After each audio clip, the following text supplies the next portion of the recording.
Friends, welcome back to our channel learn here for TNPSC. இன்றைக்கி நம்ம வீடியோவில் 11th standard எக்கனாமிக்ஸில் டெவலப்மெண்ட் எக்ஸ்பீரியன்ஸ் இன் இந்தியா அப்படின்ற lesson தான் ஃப்ரெண்ட்ஸ் பார்க்க போகிறோம். இது வந்து டிஎன்பிஎஸ்சி எக்கனாமிக்ஸில் ரொம்பவே முக்கியமான லெசன் ஃப்ரெண்ட்ஸ். வாங்க லெசனுக்குள்ளே போகலாம். இந்தியா வந்து பார்த்திங்கன்னா டிப்பிக்கலாக வந்து பேக்வேர்டு எக்கனாமியாக தான் இருந்தது. நம்ம அதாவது இண்டிபெண்டன்ஸ் நமக்கு கிடைக்கிற டைமில் வந்து பார்த்திங்கன்னா 1947 நம்ம ரொம்பவே பேக்வேர்டு எக்கனாமியாக தான் இருந்தோம். அதுக்கு ஏன்னா வந்து பார்த்திங்கன்னா இப்போ ரொம்ப டெக்னாலஜிலாம் அந்த அளவுக்கு கிடையாது, இண்டஸ்ட்ரியலைசேஷன்லாம் கிடையாது. ஸோ அதெல்லாம் இல்லாததுனால நம்ம ரொம்பவே பேக்வேர்டாக இருந்தோம். அதுக்கப்புறம் 1991 அப்புறம் தான் நம்ம வந்து பார்த்தீங்கன்னா 1991 இயர் வந்து இந்தியன் எக்கனாமிக் ஹிஸ்ட்ரியிலேயே ஒரு பெரிய லேண்ட்மார்க்கான ஒரு இயர்னு வந்து நம்ம சொல்லலாம். அப்போ தான் வந்து பார்த்திங்கன்னா கண்ட்ரி வந்து பார்த்திங்கன்னா நிறைய எக்கனாமிக் க்ரைசஸ் வந்துச்சு. அதாவது பேலன்ஸ் ஆஃப் பேமெண்ட் ப்ராப்ளம்லாம் நிறைய இருந்தது.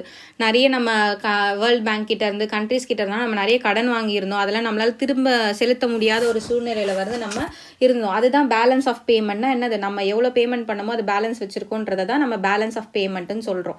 ஸோ அது மாதிரிலாம் வந்து பெரிய எக்கனாமிக் க்ரைசஸில் வந்து இந்தியா வந்து போயிடுச்சு.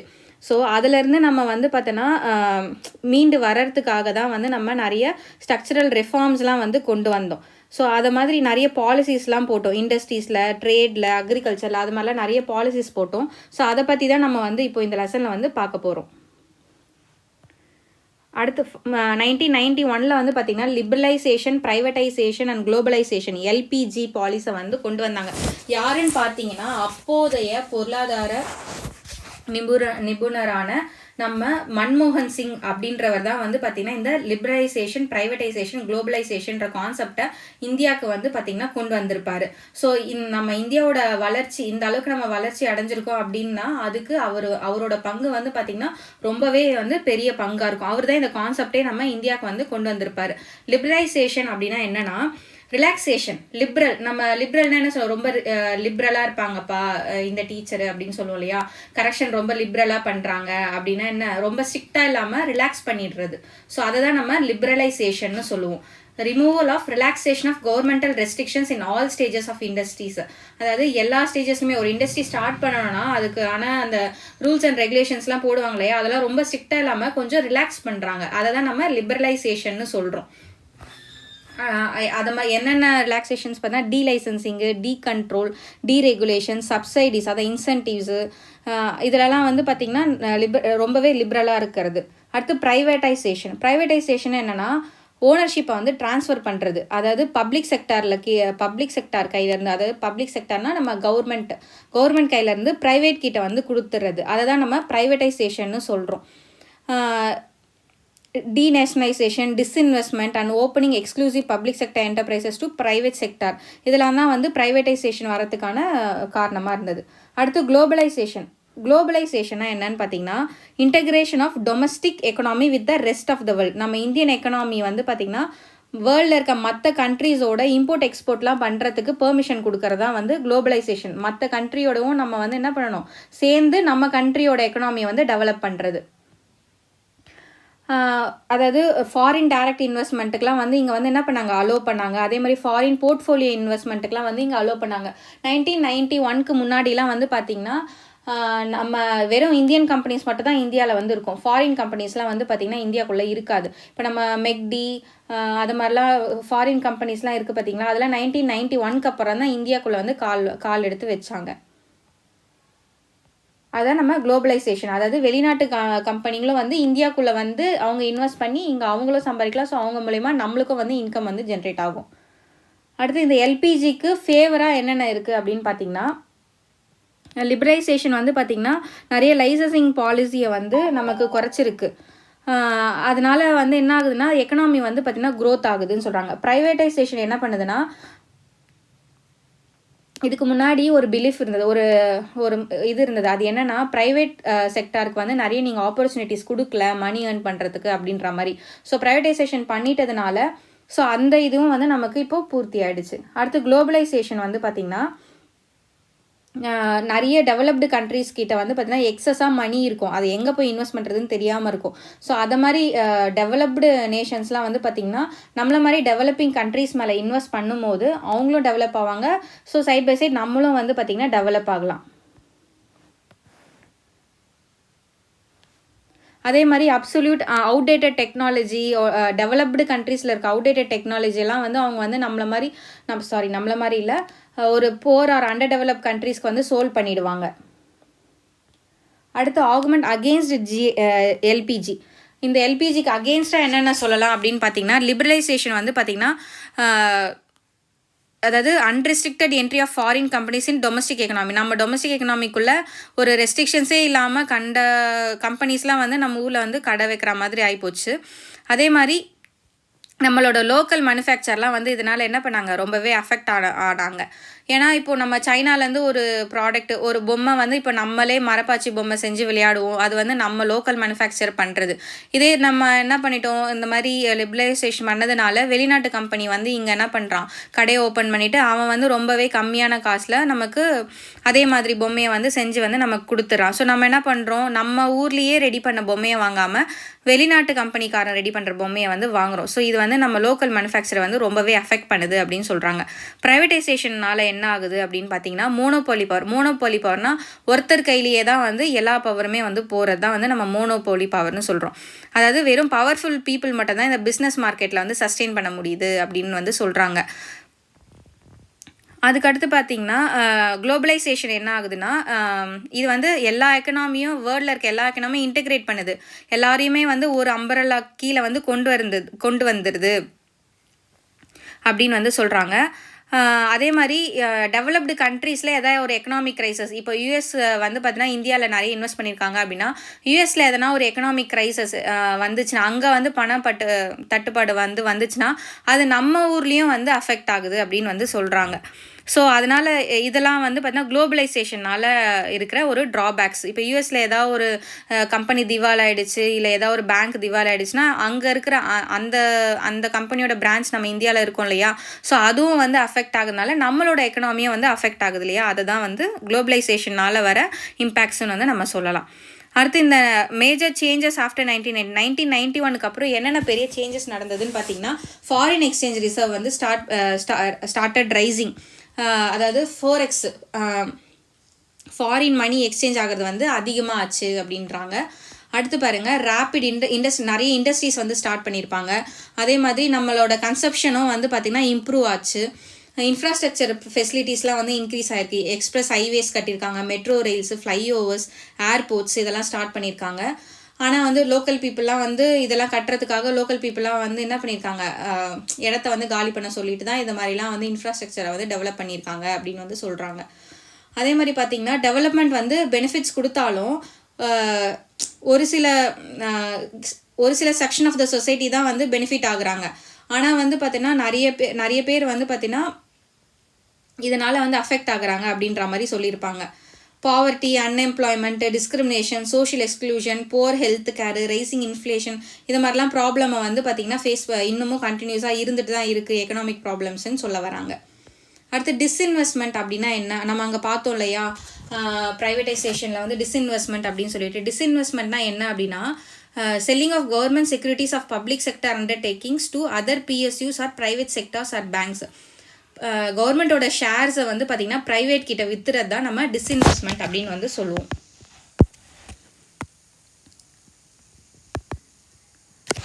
அடுத்து பார்த்திங்கன்னா relative position of Indian economy. India 2016 வந்து பார்த்திங்கன்னா இந்தியா வந்து 2.99% ஆஃப் வேர்ல்டு ஜிடிபியில் வந்து இந்தியாவோட கான்ட்ரிபியூஷன் எவ்வளோனா 2.99% தான். இந்தியா வந்து பார்த்தீங்கன்னா 17.5% ஆஃப் வேர்ல்டு பாப்புலேஷனை வந்து கொண்டு இருக்குது. அதில் ஆனால் வந்து 2.4% சர்ஃபேஸ் ஏரியா தான் வந்து இருக்குது. இந்தியா வந்து பார்த்தீங்கன்னா 7th லார்ஜஸ்ட் எக்கனாமி இந்த வேர்ல்டுன்னு சொல்கிறாங்க. ஆனால் இப்போ பார்த்தீங்கன்னா 6th லார்ஜஸ்ட் எக்கனாமியாக வந்து இருக்குது. ஏஷியன் கண்ட்ரீஸில் வந்து பார்த்திங்கன்னா 3rd பொசிஷனில் இருக்குது ஆஃப்டர் சைனா அண்ட் ஜப்பானுக்கு அப்புறமா. அடுத்து இந்தியா வந்து பார்த்திங்கன்னா ஏஷியன் ஜிடிபியில் எவ்வளோ வந்து ஷேர் பண்ணிக்குதுன்னு பார்த்தீங்கன்னா 8.50% வந்து இந்தியா வந்து ஷேர் பண்ணிக்குது. அடுத்து வந்து ஒரு செக்டர்லேயும் நம்ம ரிஃபார்ம்ஸ் பார்க்க போகிறோம்னு சொன்னோம் இல்லையா. ஸோ இண்டஸ்ட்ரியல் செக்டர் ரிஃபார்ம்ஸ் என்னென்னு பார்ப்போம். நியூ இண்டஸ்ட்ரியல் பாலிசி வந்து பார்த்தீங்கன்னா July 24, 1991 தான் வந்து கொண்டு வந்திருப்பாங்க, இன்ட்ரடியூஸ் பண்ணியிருப்பாங்க. எப்போனா July 24, 1991. ஸோ அதனுடைய ப்ரைமரி அப்ஜெக்டிவ் வந்து என்ன அப்படின்னு பார்த்தீங்கன்னா, promote major industries from clutches of bureaucrats அடுத்து to abolish the restrictions of on foreign direct investment நம்ம ஆல்ரெடி பார்த்தோம் இல்லையா, அதே பாயிண்ட்ஸ் தான் வந்து இங்கே கொடுத்துருக்காங்க. ஃபாரின் டைரக்ட் இன்வெஸ்ட்மெண்ட்டுக்குலாம் ரெஸ்ட்ரிக்ஷன்ஸ் இருந்தது இல்லையா, ஸோ அதெல்லாம் வந்து அபாலிஷ் பண்ணியிருக்கு.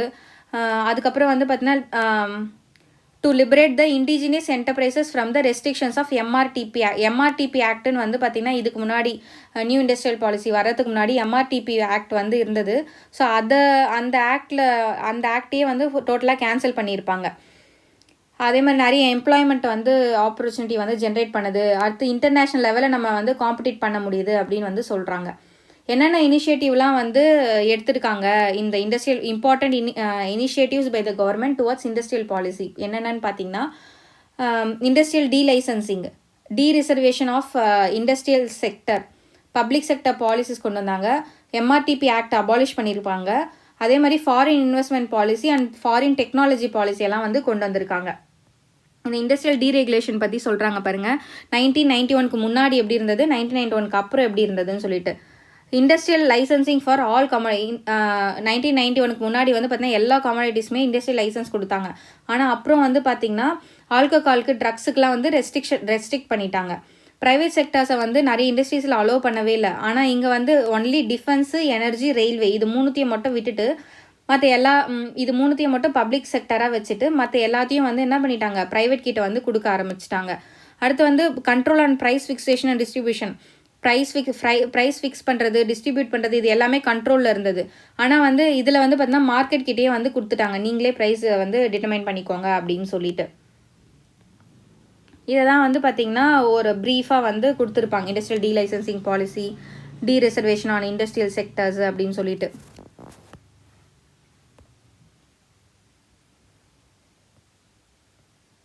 ஸோ நம்ம அந்த படத்தில் பார்த்தது தான் இங்கே வந்து ஃபுல்லாக எக்ஸ்பிளைன் வந்து பண்ணியிருக்காங்க.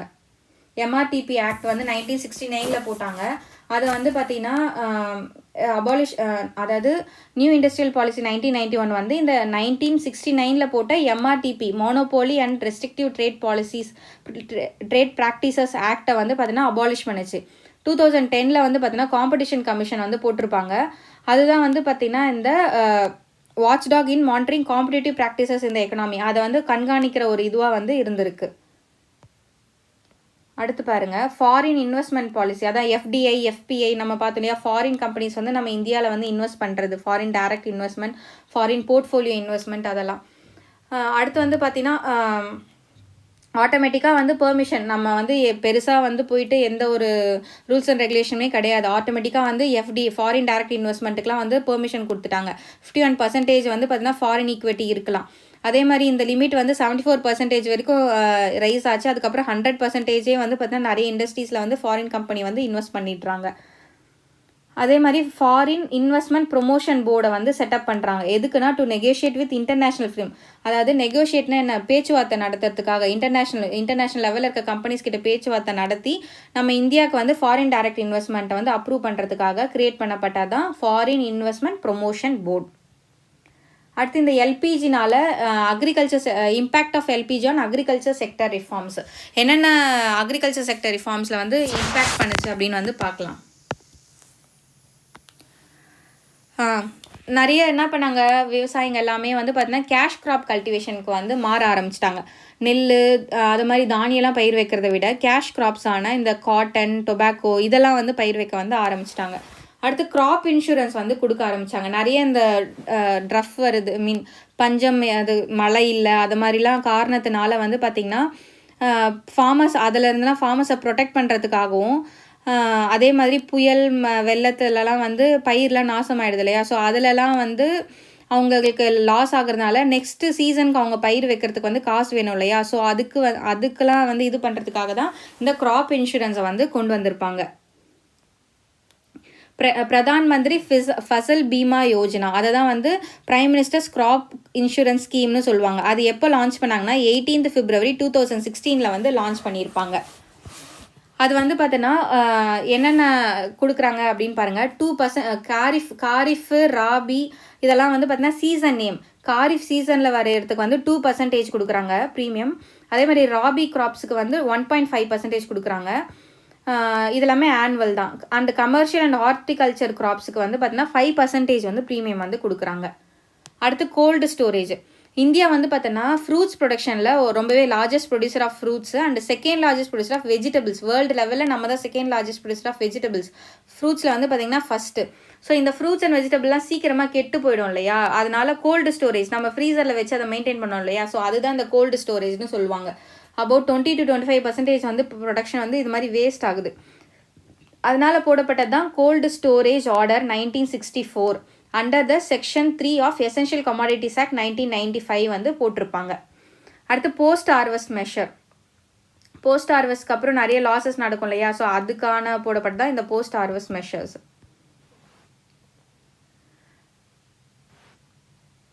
இந்த போஸ்ட் ஹார்வெஸ்ட் மெத்தட் பற்றி பார்க்கறதுக்கு முன்னாடி இந்த கிசான் கிரெடிட் கார்டு ஸ்கீம் பற்றி பார்த்துருவோம்.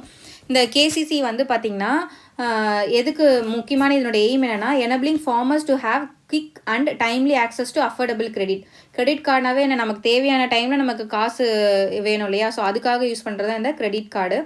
இது வந்து எப்போ லான்ச் பண்ணாங்கன்னா 1998 லான்ச் பண்ணாங்க. ரிசர்வ் பேங்க் ஆஃப் இந்தியா தான் லான்ச் பண்ணியிருப்பாங்க. ரிசர்வ் பேங்க் ஆஃப் இந்தியாவும் நபார்டும் சேர்ந்து தான் லான்ச் பண்ணியிருப்பாங்க. இது வந்து பார்த்திங்கன்னா ஃபார்மர்ஸ் வந்து இந்த மாதிரி இந்த கந்து வட்டி அதை மாதிரி வெளியில் போயிட்டு அவங்க கடன் வாங்குறத வந்து தவிர்க்கிறதுக்காக தான் வந்து பார்த்திங்கன்னா இதை முக்கியமாக வந்து கொண்டு வந்திருப்பாங்க.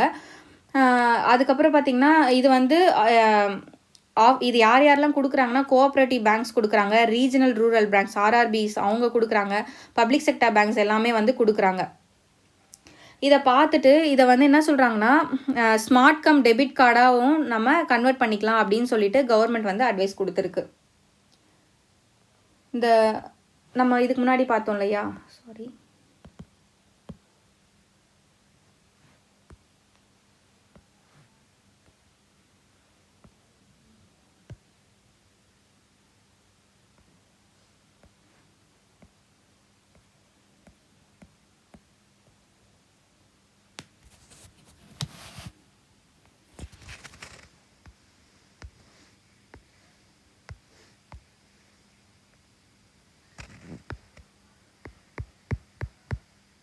Sorry friends.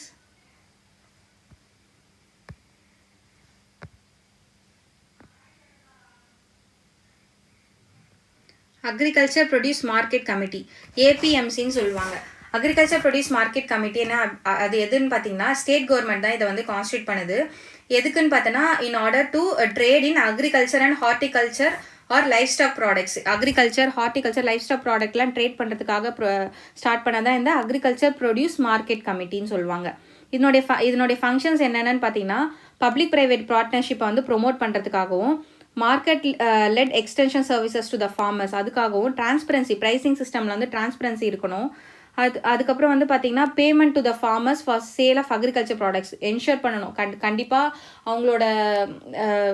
அவங்களோட ப்ராடக்ட்டுக்கான அந்த மணி வந்து அவங்க கையில் போகிறதுக்கு என்ஷூர் பண்ணுது. அக்ரிகல்ச்சர் ஆக்டிவிட்டீஸை வந்து ப்ரொமோட் பண்ணுது. அதே மாதிரி வந்து பார்த்திங்கன்னா டைம்லியாக வந்து மார்க்கெட்டுக்கு வந்து அவங்க வந்து அறுவடை பண்ண உடனே மார்க்கெட்டுக்கு வந்து கொண்டு வருது அப்படின்னு வந்து சொல்கிறாங்க.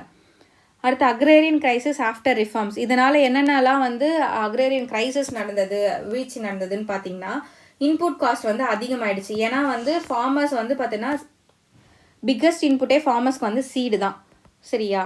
ஸோ இது என்னாச்சுன்னா இதுக்கு முன்னாடி ஸ்டேட் கவர்மெண்ட் இன்ஸ்டியூஷன் தான் வந்து சீட்ஸை வந்து வித்துட்டு இருந்தது.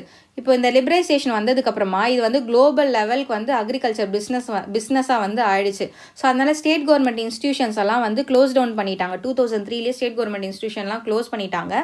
ஸோ அதனால் ஃபார்மர்ஸ்க்கு வந்து என்னாச்சுன்னா சீட்ஸோட ப்ரைஸ் வந்து ராக்கெட் வேகத்தில் வந்து அதிகமாகிடுச்சு. அதே மாதிரி ஃபேக் சீட்ஸும் வந்து நிறைய வந்து மார்க்கெட்டுக்குள்ளே வந்ததுனால நிறைய அவங்களுக்கு லாஸும் வந்து இதனால் ஏற்படுது. அதே மாதிரி அக்ரிகல்ச்சர் சப்சிடிஸ் எல்லாம் வந்து நிறைய கட்பேக் பண்ணிட்டு இருப்பாங்க. ஃபார்மர்ஸ் வந்து பார்த்தீங்கன்னா ட்ரெடிஷ்னல் க்ராப்ஸை வந்து நிறைய பண்ணாமல் கமர்ஷியல் க்ராப்ஸை வந்து பார்த்தோன்னா கேஷ் க்ராப்ஸை வந்து பார்த்தீங்கன்னா கல்டிவேட் பண்ண ஆரம்பிச்சிட்டாங்க. லிபரைசேஷன் பாலிசி வந்து என்ன பார்த்துன்னா சப்சிடிஸ் ஆன் பெஸ்டிசைட்ஸு ஃபர்டிலைசர்ஸு இதெல்லாம் வந்து பார்த்திங்கன்னா குறைச்சி விட்டுருச்சு. அதனால ப்ரைஸ் வந்து 300% வந்து அதிகமாகிடுச்சு. ஆனால் வந்து அக்ரிகல்ச்சர் கூட்ஸோட ப்ரைஸ் வந்து இன்க்ரீஸ் ஆச்சா அப்படின்னு பார்த்தீங்கன்னா அக்ரிகல்ச்சர் கூட்ஸோட ப்ரைஸ் வந்து இன்க்ரீஸ் ஆகவே இல்லை. ஆனால் பெஸ்டிசைடு ஃபெர்டிலைசரு இதனுடைய விலையெல்லாம் வந்து அதிகமாகிடுச்சு. அது கொடுக்க வேண்டிய மானியமும் சப்சிடிஸ்னால் மானியம் சொல்லுவாங்க, அந்த மானியமும் வந்து கவர்மெண்ட் வந்து கொடுக்கல அப்படின்னு சொல்கிறாங்க. அடுத்து ரிடக்ஷன் ஆஃப் இம்போர்ட் டியூட்டிஸ். இந்த இம்போர்ட் டியூட்டிஸ் எல்லாம் டேரிஃப் அண்ட் இம்போர்ட் டியூட்டிஸை வித்ட்ரா பண்ணிட்டாங்க இல்லையா. இந்தியா வந்து பார்த்திங்கன்னா 2001 கம்ப்ளீட்டாக ரிமூவ் பண்ணிட்டாங்க imports. Completely remove the restrictions on imports of almost 1500 ஐட்டம்ஸ்க்கு வந்து இன்க்ளூடிங் ஃபுட்டையும் சேர்த்து வந்து என்ன பண்ணிட்டாங்க, கம்ப்ளீட்டாக வந்து ரிமூவ் பண்ணிட்டாங்க. இதனால் என்ன ஆச்சுன்னா cheap imports flooded the market, pushing the price of crops like cotton and pepper down. அதனால் என்ன ஆச்சுன்னா காட்டனு பெப்பர் இதனுடைய விலையெல்லாம் வந்து ரொம்பவே வந்து வீழ்ச்சி அடைஞ்சிருச்சுன்றாங்க. Positive of credit facility, loan வந்து பார்த்தீங்கன்னா அவ்வளோ ஈஸியாக வந்து மக்களுக்கு ஃபார்மர்ஸ்க்கு வந்து கிடைக்கிறது இல்லை. அதனால் வந்து ஃபார்மர்ஸ் என்ன பண்ணுறாங்க, மணி லெண்டர்ஸ் கிட்ட கடன் கொடுக்குறாங்க இல்லையா, ஸோ அவங்கக்கிட்ட போயிட்டு அதிகமான இன்ட்ரெஸ்ட் ரேட்டுக்கு வந்து கடன் வாங்கிடுறாங்க. கடன் வாங்கிட்டு அதுக்கப்புறம் கட்ட முடியாமல் வந்து தற்கொலை பண்ணிக்கிறாங்க அப்படின்ற மாதிரி நம்ம நிறைய ஃபிலிம்ஸ்லலாம் பார்ப்போம் இல்லையா. அடுத்து ட்ரேட் ரிஃபார்ம்ஸ். என்னென்ன ட்ரேட் ரிஃபார்ம்ஸ்ன்னு பாருங்கள். Free import and export 1991 April 19, அதாவது ட்ரேட் பாலிசி வந்ததுக்கப்புறமா 1 ஏப்ரல் 1992 எல்லா கூட்ஸுக்குமே இம்போர்ட்ஸ் வந்து ஃப்ரீ பண்ணிட்டாங்க. 1 ஏப்ரல் 1992 அப்புறம் வெறும் 71 ஐட்டம்ஸ்க்கு மட்டும்தான் வந்து ரெஸ்ட்ரிக்ட் பண்ணி வச்சுருக்காங்க. மற்ற எல்லாத்தையுமே வந்து பார்த்தீங்கன்னா ஃப்ரீ பண்ணிட்டாங்க. அடுத்து இந்த செல்லையா கமிட்டி ரிப்போர்ட் படி பார்த்தோன்னா இம்போர்ட் டியூட்டிஸ்க்கு வந்து ரொம்பவே டிராஸ்டிக்காக வந்து ரெடியூஸ் பண்ணிட்டாங்க. இம்போர்ட்டுக்கு போட வேண்டிய டியூட்டிஸ், அதாவது கட்ட வேண்டிய காசை வந்து ரொம்பவே டிராஸ்டிக்காக வந்து ரெடியூஸ் பண்ணிட்டாங்க. அடுத்து export and import policy, new foreign trade policy வந்து பார்த்தீங்கன்னா எப்போ இது பண்ணாங்கன்னா 1 ஏப்ரல் 2015 தான் வந்து பார்த்திங்கன்னா அனௌன்ஸ் பண்ணாங்க. என்னது நியூ ஃபாரின் ட்ரேட் பாலிசி எப்போ அனௌன்ஸ் பண்ணாங்க அப்படின்னு பார்த்தீங்கன்னா 1 ஏப்ரல் 2015. இது வந்து 2015 to 2020 வரைக்கும் போட்டிருப்பாங்க. எக்ஸ்ட்ரீம் பாலிசி அப்படின்னு வந்து சொல்லுவாங்க. இதில் தான் make in India, digital India ஸ்கீம்ஸ்லாம் வந்து கொண்டு வந்திருப்பார் மோடி. ஸோ இந்த எதுக்குன்னு பார்த்தீங்கன்னா அதாவது மேக் இன் இந்தியா, அதாவது நம்ம வந்து நிறைய பொருளை வந்து இங்கே மற்ற கண்ட்ரீஸ்லேருந்து எக்ஸ்போர்ட் பண்ணுறோம் இல்லையா, அதை வந்து நம்ம குறைக்கிறதுக்காக நம்ம இந்தியாவிலே மேக் பண்ணணும் எல்லா ஐட்டம்ஸையும் அப்படின்னு சொல்லிட்டு மேக் இன் இந்தியா ஸ்கீம் வந்து கொண்டு வந்திருப்பாங்க. அதே மாதிரி டிஜிட்டல் இந்தியா அப்படின்னா என்னென்னா எல்லாத்தையுமே ஆன்லைன், எல்லா ப்ரொசீஜருமே ஆன்லைனில் கொண்டு வந்துட்டாங்க. டேக்ஸ் ஃபைல் பண்ணுறது, ஸ்டாம்ப் டியூட்டி பண்ணுறது, மொபைல், இது எல்லாத்துக்குமே மொபைல் ஆப்ஸ் கொண்டு வந்துட்டாங்க. ஸோ இதனால் பேப்பர் ஒர்க்லாம் வந்து நமக்கு குறைஞ்சிருது அப்படின்னு வந்து சொல்கிறாங்க. இந்த எக்ஸ்ட்ரீம் பாலிசி வந்து என்ன எக்ஸ்பெக்ட் பண்ணுதுன்னா 3% வந்து பார்த்தீங்கன்னா ஜிடிபியில் வந்து இன்க்ரீஸ் ஆகும் அப்படின்ற மாதிரி எக்ஸ்பெக்ட் பண்ணுறாங்க. அடுத்து special economic zone. Special economic zone வந்து இந்த பாலிசி எப்போ கொண்டு வந்தாங்கன்னா ஏப்ரல் 2000 வந்து கொண்டு வந்திருப்பாங்க. இந்த ஸ்பெஷல் எக்கனாமிக் ஜோன் வந்து எதுக்கு அப்படின்னு பார்த்தீங்கன்னா இந்த எக்ஸ்போர்ட் இம்போர்ட் பாலிசிக்காக தான். ஃபஸ்ட்டு இந்தியாவில் ஏஷியாஸ் ஃபஸ்ட்டு எக்கனாமிக் ஜோன் வந்து எதுன்னு பார்த்தீங்கன்னா எக்ஸ்போர்ட் ப்ராசஸிங் ஜோன் எதுன்னு வந்து பார்த்தீங்கன்னா காண்ட்லா இன் குஜராத்தில் தான் 1965 வந்து ஸ்டார்ட் பண்ணியிருப்பாங்க.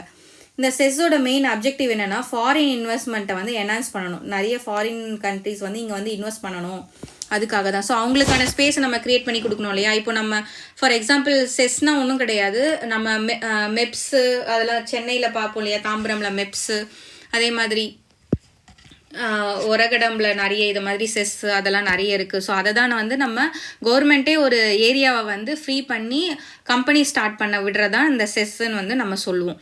அதே மாதிரி பார்த்திங்கன்னா குளோபல் எக்ஸ்போர்ட்டில் வந்து நம்மளோட ஷேர் வந்து பார்த்திங்கன்னா அதிகமாகணும்.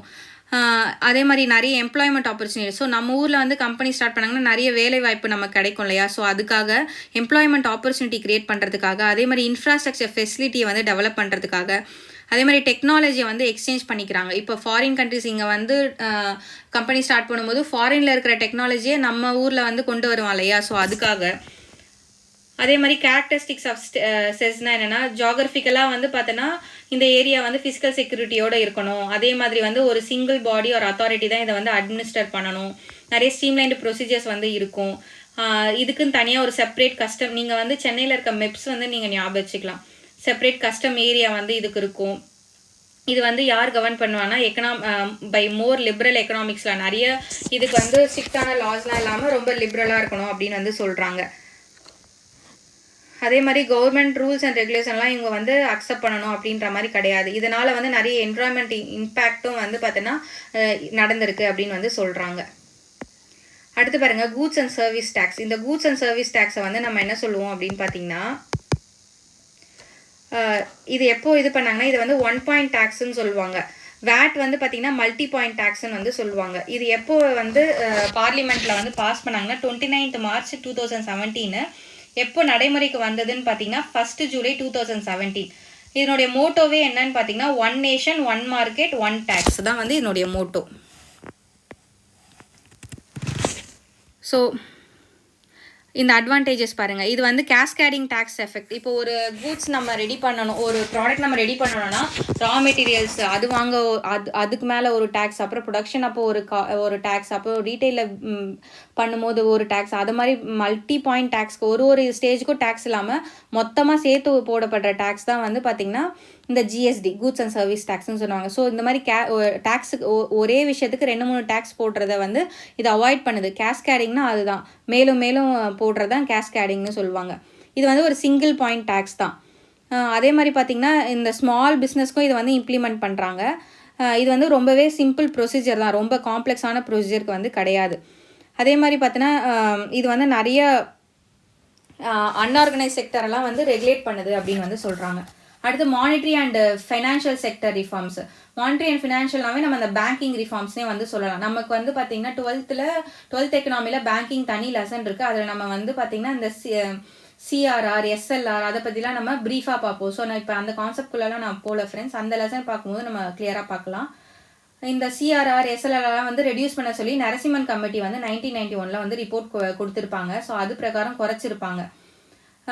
அதே மாதிரி இன்ட்ரெஸ்ட் ரேட்டும் வந்து பார்த்திங்கன்னா லிபரலைசேஷன் பண்ணிட்டு இருப்பாங்க. இன்ட்ரெஸ்ட் ரேட் ஆர்பிஐ இதுக்கு முன்னாடி வந்து ஆர்பிஐ கண்ட்ரோலில் தான் இருந்தது இன்ட்ரெஸ்ட் ரேட்டு. ஆனால் வந்து பார்த்தோன்னா இப்போ வந்து பார்த்தோன்னா அதை வந்து லிபரல் பண்ணியிருக்காங்க அப்படின்னு வந்து சொல்கிறாங்க. அதே மாதிரி பேங்க்ஸ் வந்து பிரான்ச்சஸ் வந்து எங்கே வேணால் ஓப்பன் பண்ணுறதுக்கு வந்து ஃப்ரீடம் கொடுத்துட்டாங்க, எங்கே வேணால் ரீலோகேட் பண்ணிக்கலாம். அது மாதிரிலாம் நிறைய வந்து பார்த்திங்கன்னா அவங்களுக்கும் வந்து லிபரலைசேஷன் வந்து கொடுத்துருக்காங்கன்னு சொல்கிறாங்க. அடுத்து இந்த கன்க்ளூஷனில் வந்து பார்த்திங்கன்னா அதாவது இந்தியா வந்து பார்த்திங்கன்னா ஒன்ஸ் வந்து ஹிந்து ரேட் ஆஃப் க்ரோத் அப்படின்ற டேர்ம் வந்து அந்த டேர்மை வந்து யூஸ் பண்ணவர் யாருன்னா ராஜ் கிருஷ்ணா அப்படின்றவர் தான். அவர் என்ன சொல்லுவார்னா லோ ரேட் ஆஃப் எக்கனாமிக் க்ரோத்தை தான் வந்து ஹிந்து ரேட் ஆஃப் க்ரோத்துன்னு வந்து சொல்லியிருப்பாரு. இது கண்டிப்பாக வந்து 1 மார்க்கில் வந்து சூஸில் வந்து கேட்க சான்சஸ் இருக்குது ஃப்ரெண்ட்ஸ். ஹிந்து ரேட் ஆஃப் க்ரோத்துன்ற டேர்மை யார் யூஸ் பண்ணுவாங்கன்னா ராஜ் கிருஷ்ணா தான் யூஸ் பண்ணுவார். எதுக்கு யூஸ் பண்ணுவாருன்னு பார்த்தீங்கன்னா லோ ரேட் ஆஃப் எக்கனாமிக் க்ரோத்தை தான் வந்து அதுக்காக தான் வந்து இதை யூஸ் பண்ணுவார். அவ்வளோதான் ஃப்ரெண்ட்ஸ் இந்த லெசன். என்னோட டீச்சிங் உங்களுக்கு பிடிச்சிருந்ததுன்னா என்னோட வீடியோவை